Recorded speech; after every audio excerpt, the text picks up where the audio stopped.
Hey everybody, Jason Vanata here at Vanata Fabrication. This is the instructional video on how to install the inner fenders on the 67 to 72 Ford F100. These are very simple, so this is going to be a pretty short video. Here's one of the inner fenders here, bolted together. They come in two pieces. There's the other one. When you set them in place, you just basically level them out. So they go straight across here. They're going to come down and they're going to rest on here. If you take all this out because you want more tire clearance, like say you're super duper low or you're in air and your tires are hitting this, if you cut that out, we're going to bring you clear up to here. So you're going to gain all this tire clearance because your tires should land right about that area there. Once you do that, mark these three holes.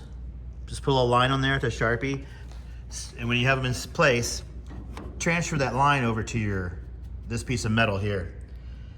Then make a mark this way showing where the inner fender is sitting, and then you can go ahead and install these mounting brackets we're going to give you. They're super adjustable. There's a slot down there and you can weld them in, you can bolt them in. I drilled and tapped this and then used a M6-1 button head. I would not leave it that way because this metal is kind of thin. I would put a nut, a lock nut and washer on the back side. Once you got that done, you're ready to install the inner fenders. I mean, you just put them in place, bolt them down. I like to use these nice button heads. Actually, we'll send these button heads with the kit. You're gonna get 6 of these brackets. Now, if you cut these out completely, you're not gonna have support. The inner fender might wanna sag down. So the firewall panel, I got it out right now, but when it's there, you can put brackets on it, just like hanging a shelf on a wall. The inner fender is just gonna sit on that to support it. It's the same way we do the C10 kits. We put a bracket like there, another one down here so the drop down panel can't sag in. And I'll make an option where you can order extra hardware because you're gonna want 4 of those on top of these 6. You'll want 2 here, 2 over there. And we're gonna have an option for, if you cut this heater box out so the firewall is flat, we will have an option for inner fenders like the ones I'm installing right now for that, for the flat firewall.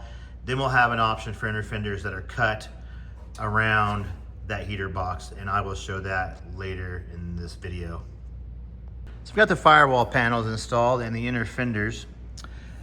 If you don't want this bead roll pattern, I'll have an option for no bead roll and you can just get smooth panels. Also, I mentioned in the beginning of this video about the mounting brackets to support these inner fenders. They actually sit on this lip at the bottom of the cab there, so they may not need any extra mounting brackets. Okay, in the beginning of the video, you can see the original inner fenders hanging out below these. I trimmed about 3 inches off the bottom of them, so they're still there. You just can't see them. And they're totally supporting these. Like, these are pretty strong. Also, this is gonna give you a bunch of tire clearance. We've got 15 inches from right here to here, and then down there where the tire's really at when it's gonna be turning, you have 19 inches of space. Also, right about here, we're 3 inches above the inner fender and it tapers down, so you have even more space up here. So you can put things inside here. You can put your ECU in here if you got fuel injected motor. If you're carbureted, you can put your HIE box in here. Just whatever you want to hide in there. I run my wiring through there on my truck up to my headlights. I just bring it from the fuse box out through there on my C10 and bring it all the way up here. Works out well. So once this is all painted, it's gonna look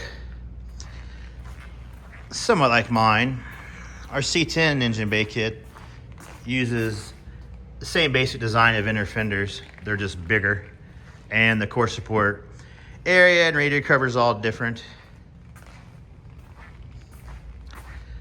But I think this is gonna look pretty cool when it's done, and I'm getting ready to do the underhood panels, cover the bottom of the hood.